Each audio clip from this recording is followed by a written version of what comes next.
WhatsApp bro. अभ्यास करतोय.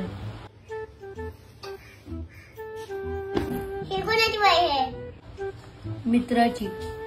Copy करतोय. करावी लागते. का? शाळेत नव्हतो गेलो काल. का? पाऊस पडत होता.